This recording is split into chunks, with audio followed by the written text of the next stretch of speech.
My brother Mark had been riding motorcycles for as long as I could remember. He lived for the open road, the wind in his face, the freedom of it all. I never liked it. Something about motorcycles always unsettled me, the lack of protection, the unpredictability of other drivers, the feeling that if something went wrong, there was nothing between you and the pavement. But Mark was stubborn, and no amount of worrying on my part would make him give it up. It was early September when he bought a new bike, a vintage Harley-Davidson he'd been searching for years to find. He spent weeks tuning it up, getting every last detail perfect. "This one's special," he told me. "It just feels right." The night he took it out for its first long ride, the weather had turned unexpectedly.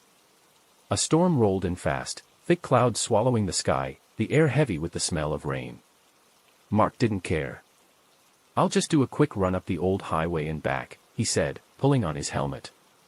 "Be back in 20 minutes passed. Then 40. Then an hour. I called his phone, straight to voicemail. I told myself he'd just stopped somewhere, maybe to wait out the rain, maybe at a gas station grabbing a coffee. But my gut was twisting, telling me something was wrong. When 2 hours had passed, I called the police. They asked me for details, his bike, his planned route, what he was wearing. Then they told me to wait. The next few hours were unbearable. Every time the phone rang, I jumped, hoping it was Mark, telling me he was fine. But deep down, I knew it wouldn't be that simple. At midnight, the call came. A sheriff's deputy told me Mark had been found lying on the side of the road, his bike wrecked a few yards away. He was alive, barely. They had rushed him to St. Vincent's Hospital. That was all they could tell me over the phone. I drove straight there. When I arrived, Mark was in the ICU, his face bruised, his right arm in a cast, his leg elevated in a sling. He was conscious, but just barely, muttering something I couldn't make out. A nurse told me the crash was a mystery. No other vehicles had been involved. It was as if Mark had just lost control, but that didn't make sense. He was too good a rider for that. The next morning, he woke up. He looked exhausted, his eyes darting toward the door like he was afraid someone, or something, might walk in. I asked him what happened. His voice was hoarse, shaky. "I was riding," he said, "just cruising, no cars around, when I saw a guy standing on the shoulder. He was waving his arms like he needed help." I frowned. "Did you stop?" "I was going to," Mark said, swallowing hard. But as I got closer, something wasn't right. "What do you mean?" "He was wearing this old suit," Mark said. "Looked like something from the 1940s. And his face, it was pale, sunken, like he hadn't slept in years." A chill ran down my spine. "I was going to pull over," Mark continued, "but then, he stepped into the road. I felt my stomach drop. I swerved," Mark whispered. "Lost control. Wiped out. When I looked up, he was gone." I didn't know what to say. For the next few days, as Mark recovered, I started digging. I looked up accidents on that stretch of highway. And what I found made my blood run cold. That exact spot had a history of strange incidents. Car crashes. Motorcycle wrecks. Reports of people swerving to avoid something that wasn't there. Then I found an article from 1953. A man named Edward Parsons had been killed on that road in a hit-and-run. He had been changing a tire.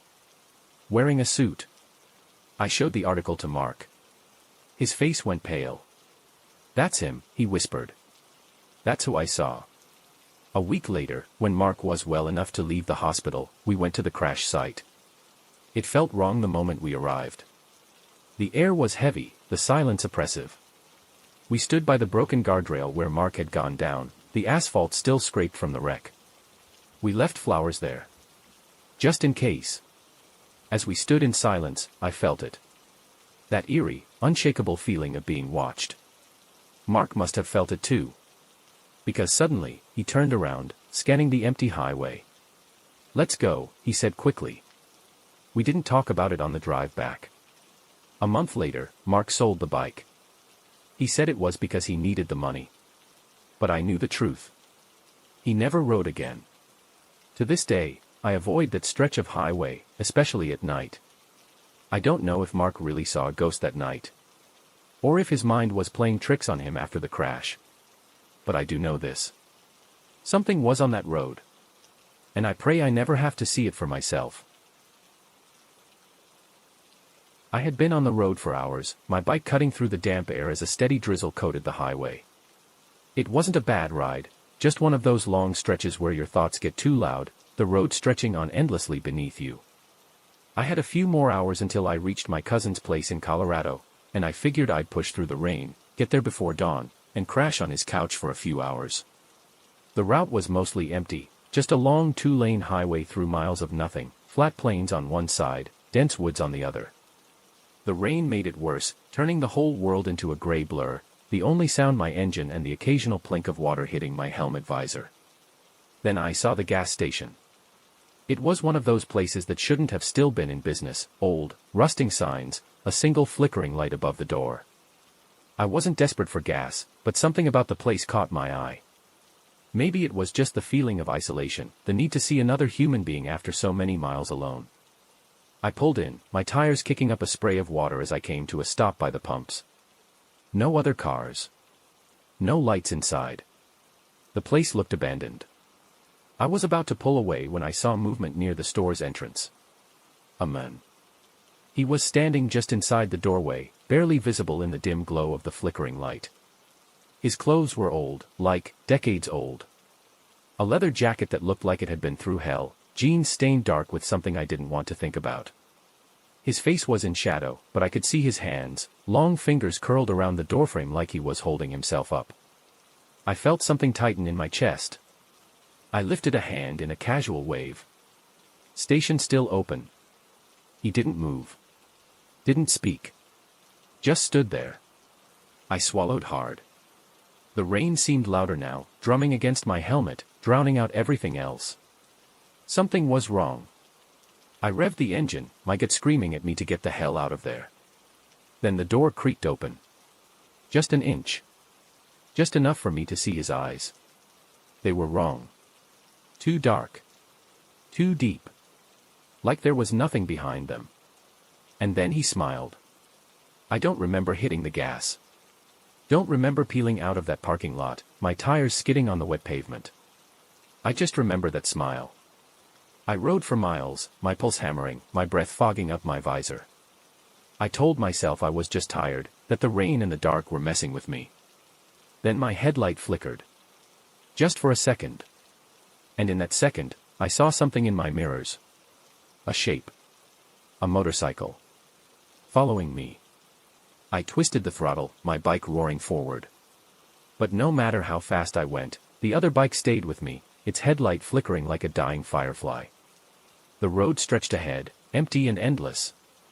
And then, the radio in my helmet crackled. I don't know how. I don't have a CB system. But I heard it. A voice. You saw me. I nearly lost control. My tires wobbled, my whole body jolting from the shock. Then the voice spoke again. I saw you, too. I killed the radio, my hands slick with sweat. I didn't check my mirrors again. I refused to. The lights of a diner appeared up ahead, a glowing beacon in the dark. I veered off the road, nearly dropping my bike as I skidded into the parking lot.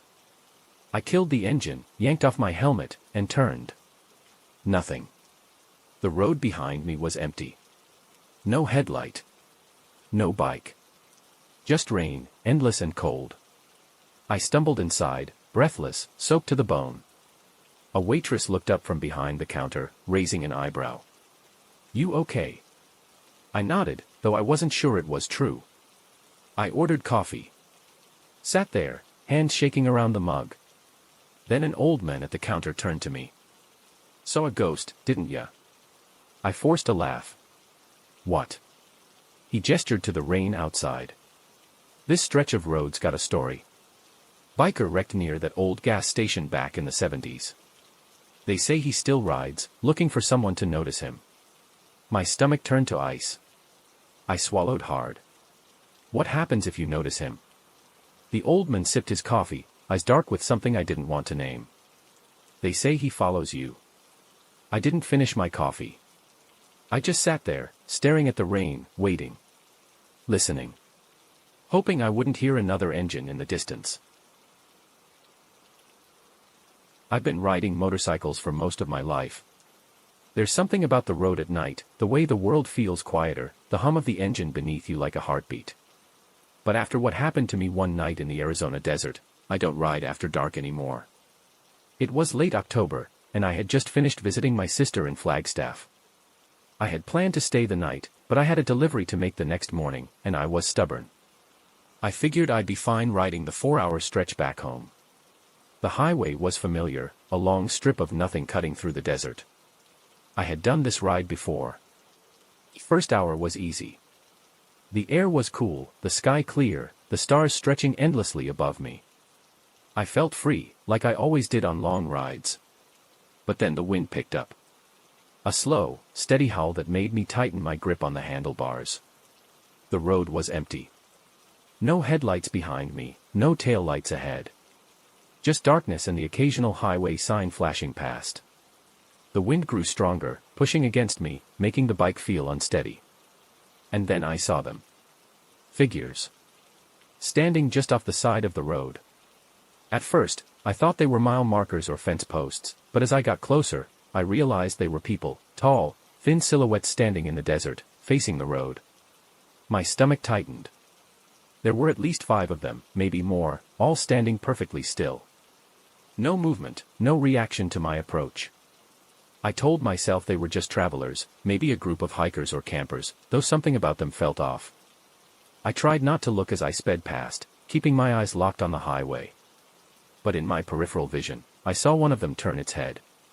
Not a normal turn. Not gradual. Sharp. Jerked. Like it had just snapped toward me. A chill ran down my spine, and I rolled on the throttle, pushing faster, the engine roaring in protest. I didn't look back. The road stretched on, winding through low hills. I tried to shake the unease, blaming exhaustion, the wind, anything. But a few miles later, I saw something ahead. A single motorcycle lying on its side in the middle of the road. No rider. I slowed, my pulse hammering in my ears. The bike looked old, rusted, like it had been there for years. The headlight was still flickering, weak and dying. I circled around it carefully, scanning the darkness for any sign of the rider. Nothing. Then my headlight dimmed. Not like a flicker. More like something was draining the power.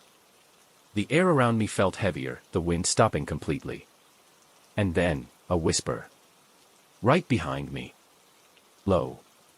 Breathless. I twisted the throttle and took off, my bike skidding slightly as my tires fought for traction. I didn't care. I just needed to go. The whisper had been too close. Too real. I sped down the highway, pushing the bike harder than I should have, my heart pounding. I told myself I just needed to make it to the next gas station. I just needed to see another person, another car, anything. And then I heard the engine. A low, rumbling growl behind me. My mirrors showed nothing but darkness, but I knew. Something was following me. The sound grew louder, closing in fast. I hunched low, gripping the handlebars tight, every muscle screaming for me to go faster. Then, lights. Headlights in my mirrors. I thought it was a car at first, but as the lights drew closer, I saw it wasn't. It was a motorcycle. An old, rusted bike, just like the one I had passed. The rider was wrong. Tall. Too tall. Its limbs looked stretched, unnatural. The headlamp flickered erratically, casting shadows that didn't make sense. I forced my bike faster, but the thing behind me didn't slow. It was right on my tail, the roar of its engine merging with my own, creating a horrible, metallic wail. I didn't look back again. I couldn't. Then my radio turned on. I don't even know how, it wasn't connected to anything. I hadn't touched it. A voice crackled through. Low. Distorted. You shouldn't have seen us. I nearly lost control. The lights behind me swerved, shifting erratically, like the rider was struggling to hold on. Then, the screech. Not tires. Not brakes. Something else. Like metal grinding against bone. And then, silence. The lights disappeared. The engine behind me cut out. And just like that, I was alone again. I didn't slow down. Not for miles. Not until I saw the lights of a 24-hour diner up ahead. I pulled in, parked fast, and stumbled inside. The waitress gave me a look. "You all right?" I didn't answer. I just sat down, shaking, trying to breathe. The cook, an older guy with gray stubble, poured me a cup of coffee. "You look like you've seen a ghost." I forced a laugh. "Something like that." He nodded, like he knew exactly what I meant. Then he said something that made my stomach drop. "You came off Route 191, didn't you?" I stared at him. "Yeah, why?" He let out a slow breath. "That road's been haunted for years. Bikers go missing out there. People say they see things, figures in the desert, old bikes in the road. Sometimes, if you stop, you hear voices." I swallowed hard. "How many don't make it?" I asked. The old man looked at me. "Enough that we stopped counting." I didn't sleep that night. Didn't finish my coffee. I just sat there, staring out at the rain, watching the empty highway. Waiting. Hoping I wouldn't see headlights appear in the distance. Hoping I wouldn't hear that engine ever again. Thank you for watching.